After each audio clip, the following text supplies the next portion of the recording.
ఎన్టీఆర్ మీరు అందరూ ప్రేమతో పిలిచే ఎన్టీఓడు.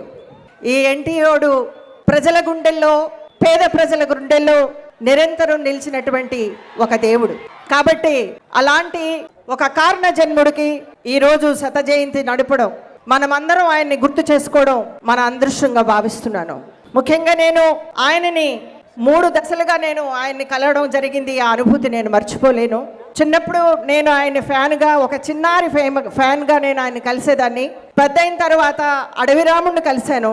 అడవిరాముడు తర్వాత ఒక రాజకీయ నేతగా, తెలుగుదేశం పార్టీకి అధినేతగా ఎన్టీఆర్ ఇక్కడే ఈ హైదరాబాద్లోనే ప్రజా గర్జన చేసినప్పుడు, ఇలాగే జాతీయ నాయకులందరూ కూడా వచ్చినప్పుడు నేను మొట్టమొదటిసారిగా ఆయన స్ఫూర్తితో నేను తెలుగుదేశం పార్టీలో ఇలాగే రాజకీయంగా నేను మాట్లాడడం జరిగింది.